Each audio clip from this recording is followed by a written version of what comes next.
Davante Adams has called out the New York Jets after just a lack of urgency to win the games, according to him. And this obviously has a huge effect on the team, as despite the fact that they've brought in a much better roster on paper, the Jets are obviously 2-5 and looking to scramble on how to fix this season before they lose it. And we have to break this down. So what's up, guys? Welcome back to Jets Digest. It's Chris and Matt here.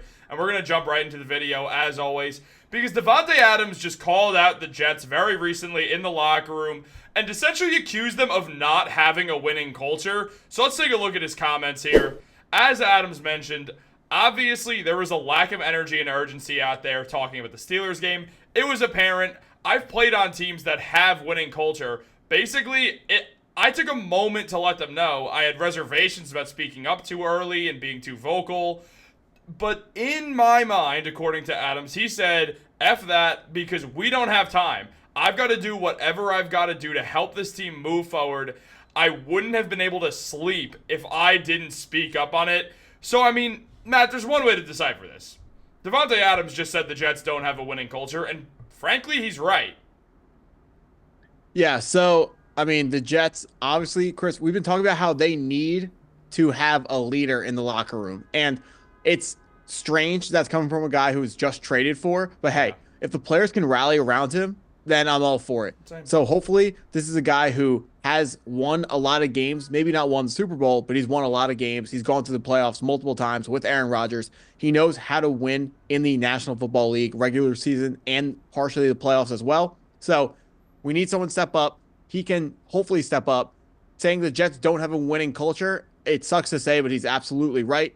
Longest drought in North American sports. That is longest non-postseason drought in North American sports. Of course, you can't have a winning culture and have that happen. So he's right on that front. And hopefully this is the leadership that this team needs, and it's a voice that they can rally behind and start getting some wins here.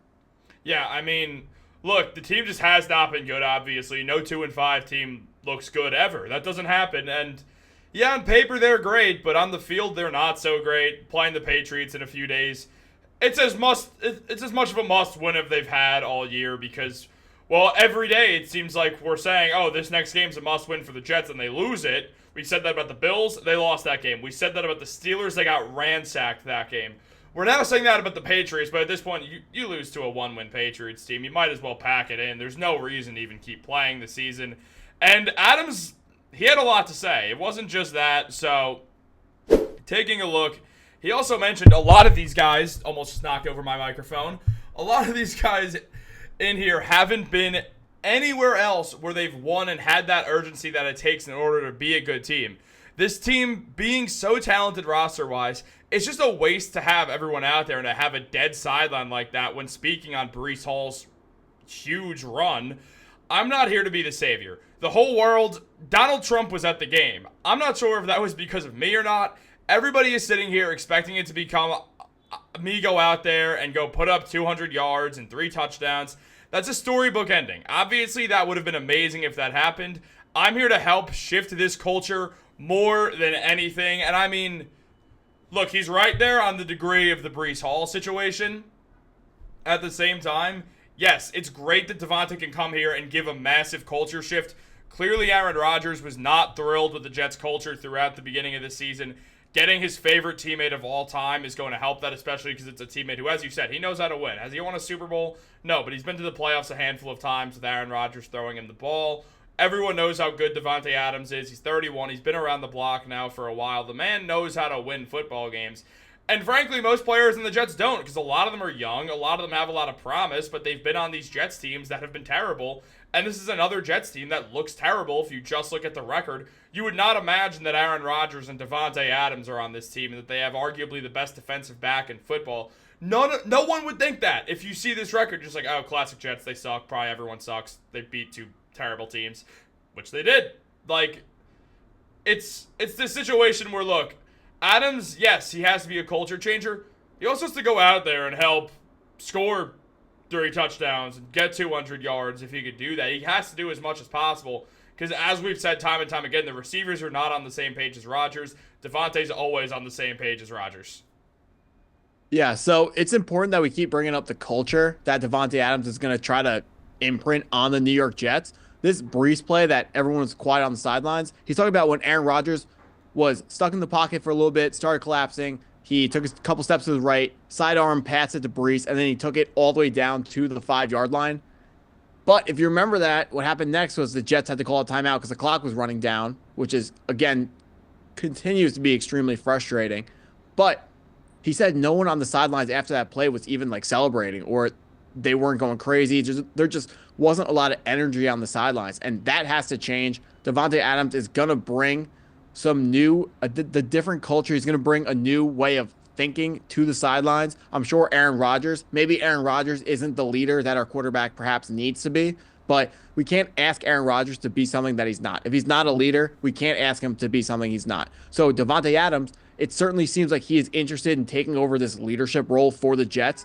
He wants to teach the young players how to be professional winners in the National Football League. Our best guys, Brees, Sauce, Garrett Wilson, they've only ever played for the Jets, and they've only ever had 7-win seasons. So they don't know how to win. They don't know what it's like. They don't know there's no way for them to know what they're doing wrong is even wrong, because they have not had the right coaching, obviously shown by Saleh getting fired. Yeah. They have not had the right players around them, showed by the fact that they can't even make the playoffs yet. They gotta embrace this new role of Davante Adams. They gotta listen to the old savvy veteran. I know he's just got here, and it's not the best look for the Jets because he's new and he's like already taking over as the de facto leader of the team. But we've been looking for a leader over these past couple of weeks, and if this can lead to more wins, I'm all for it. As long as the players buy in, that's the most important thing, because the guys in the locker room, they know everything that's going on. They're there every day. You can't lie to them. You don't sugarcoat things because they always know the way it is. Davante Adams is going to tell them the way it is. He's going to tell them the way it needs to be, and we're going to see whether the Jets can follow that, get on the right page, starting with a win against the Patriots. Hopefully they can upset the Houston Texans. Then it's Arizona, Indianapolis, Jacksonville, easy teams. There is an avenue to make something out of the season, but it has to start now. Talking about must win. The Steelers, we call it a must win because it pretty much was. The season is on life support right now. The plug will be pulled if Drake May can put the ball in the end zone more times than Aaron Rodgers can put the ball in the end zone this Sunday. Jets starts this Sunday. Got to get the win against the Patriots. Got to get this turned around. It starts with Davante Adams, Aaron Rodgers, and the culture on the sidelines. And honestly, as Davante mentioned, he's not going to go out there and get 200 yards and 3 touchdowns. Well, obviously, we know that Davante Adams, he can do that, but he called it a storybook. And I think something to talk about right there is, even coming in here, being this guy who is so well respected around the NFL, this player who's one of the best wide receivers in the NFL, he's been that for a while. I mean, he was the one to first coin a viral phrase of, I'm top 2 and I'm not number 2. Like, that started with Davante Adams. He's been there for all these massive moments with different teams, and on top of it, I think it's very storybook that this team acquires Davante Adams because they have this old quarterback who's a legend, and does he have anything left to give? And then they have these young guys who want to make something of their NFL careers, and then you go out there and all you see is the fact that this guy just shows up new to the team and just goes out there and is like, hey, what are we doing, guys? Why are we acting this way? Do we want to be losers? Like, is this who we are? Like, let's get it together, go out there, and go on the run of our lives while we go out there and play a bunch of bad teams. That is the beginning to a storybook season right there. The new guy comes in and is like, hey, this is not how champions do things. Let's go show them that. And clearly, Aaron Rodgers appreciated that. As Rodgers mentioned, I thought that was the realest speech I've ever heard in a locker room in 20 years in the NFL. Rodgers agrees, and you're right, Rodgers doesn't have to be a leader. It's nice if he could be, but now they have someone in Adams who can, and with an easy schedule coming up, this is the moment where it becomes a storybook. This team that is so down in the dumps, hasn't made the playoffs in 13 years, the longest drought of the 4 major American sports, and then a beautiful season starts where everyone thinks everything's going to change. They got blown out game 1, but it's like, it's okay. This team almost won the Super Bowl. They took the Super Bowl champs and Patrick Mahomes, the most talented player in history of football, to overtime, where They lost because overtime rules. Well, part of the reasons because overtime rules are weird, but like just the way that it all went down. You're now 2-5. Everyone's like, oh, it's the same thing again.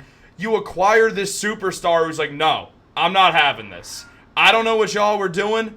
I'm not having this. We are fixing this thing. We play some garbage teams upcoming, not the Texans, but we play some garbage teams upcoming. Let's turn this around. Week by week, day by day, game by game, you go out there, you beat the Patriots. You're 3-5. As I said a few days ago, for some reason 3-5 looks way better than 2-5. Obviously neither are good. It just looks better. You go out there, you win again, 4-5, 5-5. You're right back at 500 with a lot of football to go, to where if you keep going on that run of your lives, you can make the playoffs. And it's like, that's all it takes to have that storybook ending for the Jets because how bad they've been. It's not, oh, they made the playoffs as the 7th seed, and then they beat the Chiefs, and then went on and won the Super Bowl, and Adams raised the trophy up. No, we're not asking for that. We're asking you to make the playoffs, have another year after this of Rodgers and Adams, continue to build through the draft, build through free agency, come back next year. I know every year it's like, oh, we'll just push it to next year. Maybe that's the year when Aaron Rodgers is in year 21 at 41 years old. That's when everything will be great. But they're not going to win the Super Bowl this year. They could next year if Rodgers shows to be a fine quarterback. When Tom Brady was geriatric and winning that Super Bowl with the Buccaneers, it's not because Tom Brady was still the best quarterback in football. It's because they built an incredible team around an NFL legend who was still easily good enough to lead a team that had a great defense, a great receiving core, a great offensive line to a Super Bowl. There's no reason why the Jets cannot continue to build with this one more year after this of Aaron Rodgers that they have. And in Rodgers' final year, Davante's final year with the Jets, go out there and go win a damn Super Bowl. It's possible. I mean, hopefully it's possible. Chris, when Aaron Rodgers says that was the realest speech he's heard in the last 20 years, do you believe him? I think he'll say anything to turn this team around, but there's a world where if Davante got up 6 days into being a New York Jets, like, what the hell is going on with you guys? Lock in, come on, we're the New York Jets. That doesn't mean we just roll over and die because the past 13 years haven't been good. Yeah, so before he got traded, when Davante Adams requested his trade from the Raiders, the words he used was, I'm not going out like this. I'm not going to end my career like this. And we see again, he didn't want to talk, but his mindset, everything inside of him is forcing him to take over and be a leader because he says, I don't want to talk up too early, but when I see what's going on, I have to say something. So when stuff's going wrong, we finally have someone who's going to put their foot down and make a change. Let's see how it works. There's no doubt that Davante Adams is a winner. Not to say that Aaron Rodgers is not a winner. He absolutely is also. But Davante Adams is a vocal winner. He's not going to stand for this. He knows he has what? At most, probably 2 years left of being the prime Davante Adams that we know. He does not want to finish his prime of his career losing in the middle of New Jersey. He doesn't want to do that. He'd leave. No. He'd go somewhere else. No. Yeah, I mean, he's going to get cut by the Jets after this year or restructured. So he's going to have the stability. He's going to have, not the stability, he's going to have the freedom to do whatever he wants after the season. So hopefully he chooses to stay with the Jets, and hopefully we put together a team that is worthy of him wanting to stay on. Because if this season keeps going the way it's going, the Jets are going to make some wholesale changes, and it's going to be another rebuild, and I'm sick of watching rebuilds. It's brutal. It's brutal. So hopefully Davante has the magic to get this house in order. Look, I will say, this video is running long, but I will say, I think the Jets are about to go on a run. I don't think they're a team that's going to continue this 2-5 trajectory of 5 wins on the year. Like, I don't think that's going to happen. I do think they are going to figure this thing out. I'm not saying they're making the playoffs. So maybe this just hurts a draft pick and does nothing else for us. I really have a feeling the Jets are about to have a way better second half of the season. It could start this week. It should start this week. It feels like one win. You get that one win. Chris, if it doesn't start so something is going to start this week. Either the tank or the comeback, because you can't lose and pretend like you're still competing. So Well, something's got to start. And something also has to start this week is you using your subgraphs. didn't use it, and bobblehead Jalen Brunson's disappointed in me. But here's the good news, guys. Speaking of Jalen Brunson, Nick's Digest Happy Hour back tomorrow. We have a new special guest. It's awesome. You guys will see him tomorrow if you guys tune in. It's a great time. We just chop it up, honestly, talk about sports. Guys, have a great day. Subscribe to the channel, subgraph or not. I know it's 9.2% of you who are subscribed. I have it memorized in my head. Yeah, I'm that weird. Have a great day and go Jets.